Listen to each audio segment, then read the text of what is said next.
Any questions? Hi, your approach to life is just very real and inspiring. So thank you for sharing that.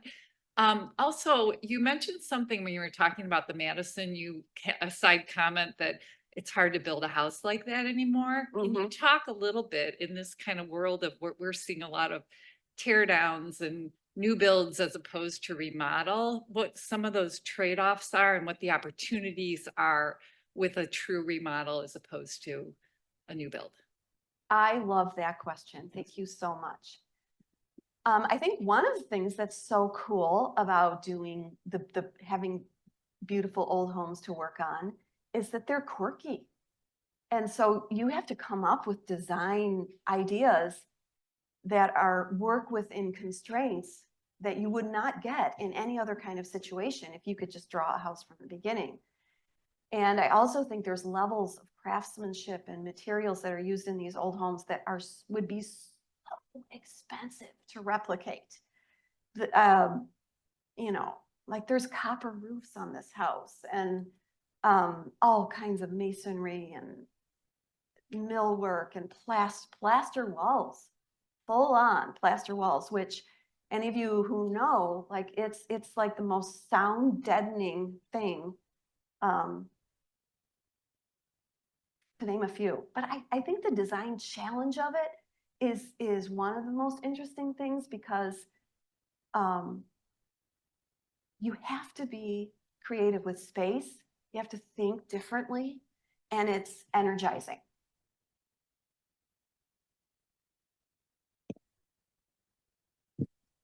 As a fellow cabinet nerd, I am a kitchen and bath designer.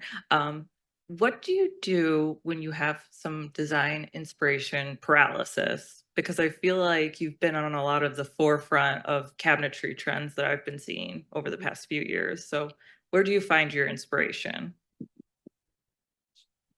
I usually find it outside of the kitchen. I actually don't look at many kitchens that are being done. I look at furniture, antiques, old buildings. I love integrating architecture into the spaces, and so that can always be unique and different. So I would say maybe start following some different things that are more architectural or old homey. Lots of great ideas there. Hi, I am coming to your Christmas show in a couple of weeks. I'm so Great. excited. My question is about saying yes and saying no to the right projects. And you spoke about your family guided you into what you were saying no to. But what are the guideposts into what you say yes to? They're different now than they used to be. When I was first starting, it was like I said yes to everything because, and I learned a lot because I ran into all kinds of very difficult situations, including some that were, well, I mean, you deal with people, you got issues, right?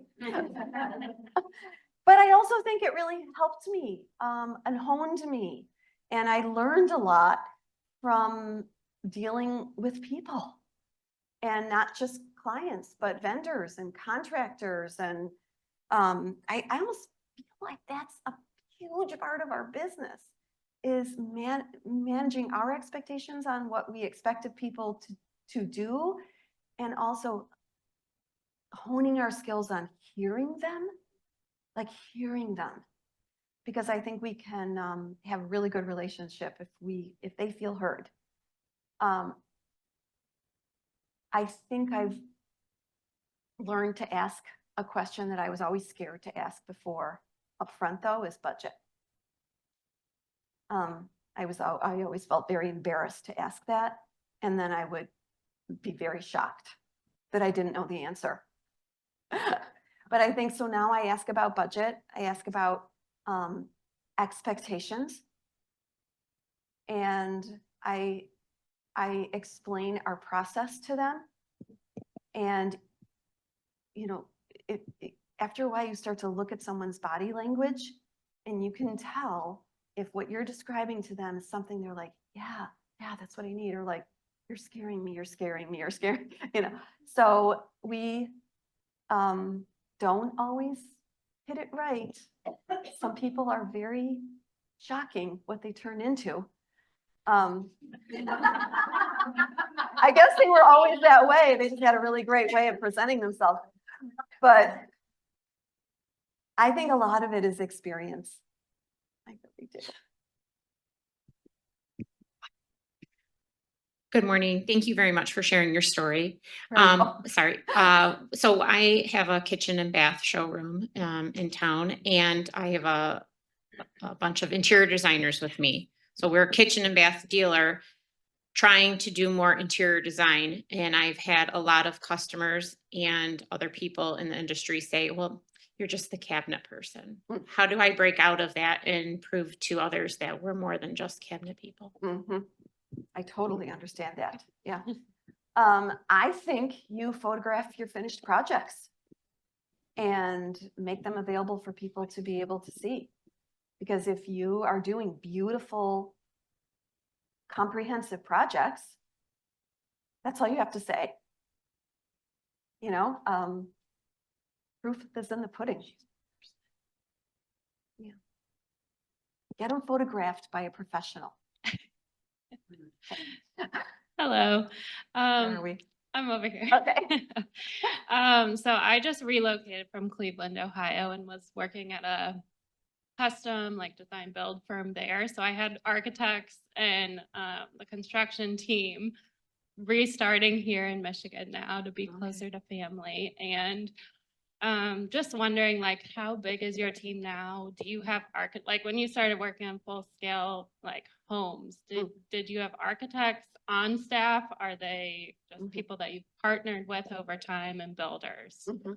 We don't have any architects on staff. We work with many in the area and wherever the project is. Okay. We have over 50 people on our team now, but I do have to say, Julia, how many of them? There's a lot. You have to have a lot of people with retail and a cafe. Yeah. So if you don't have that piece of your business, I think we have something like, Julia, where are you?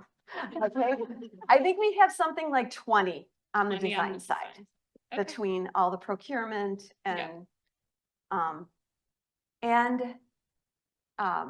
except for me and Grace, everyone has an education in design. Okay. So we have bona fides, and people that know how to diagram, and people that know how to draw in CAD and do mechanical drawings, that show everything a contractor would need to know. But So Can I you're answer that? producing full drawing sets, we're not in- doing architectural. but not architectural. If Okay. there's any interior architecture, we do that. Okay. So like any millwork, Yeah. but we do not, we just take their DWGs and drop Yep. our stuff into it. Okay. Yep. Thank you. Mhm. Hey, Jean. Over here. Oh. Hi. I'm Joanne. So nice to meet you in Nice to person. meet you.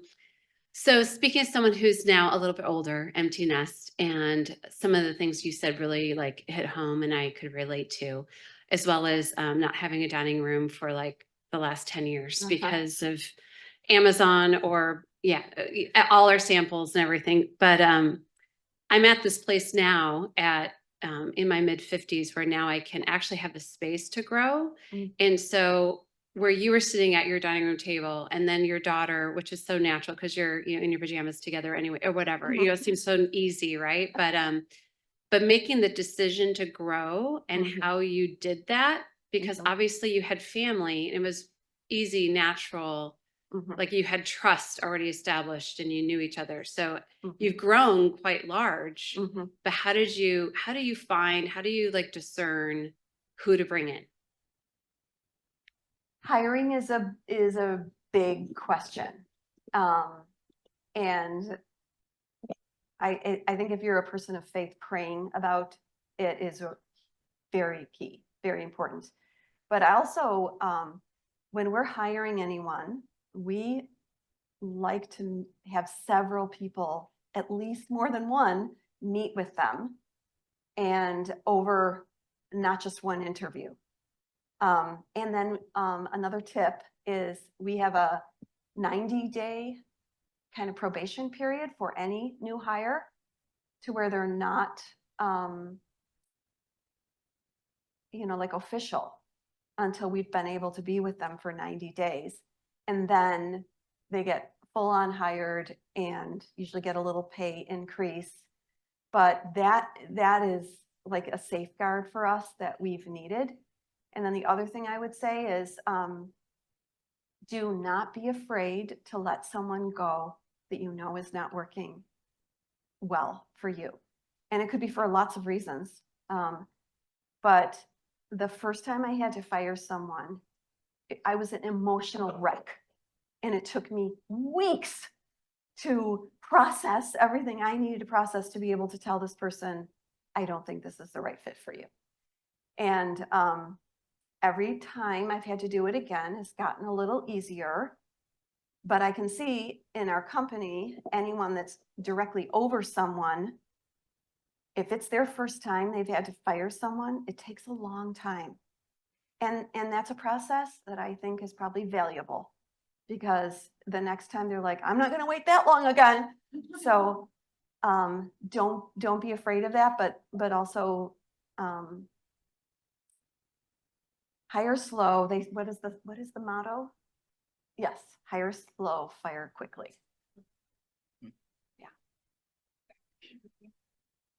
Is there a part of the design process that you have the most passion for? Absolutely. What is it? I adore space planning, reconfiguring. What if we put this here?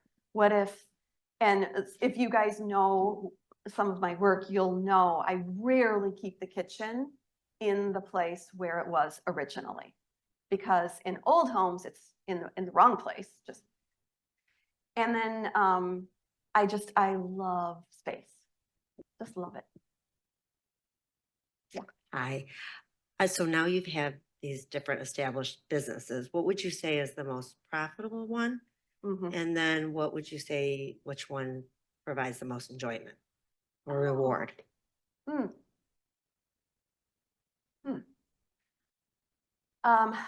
Just FYI, all of you who are considering the idea of retail.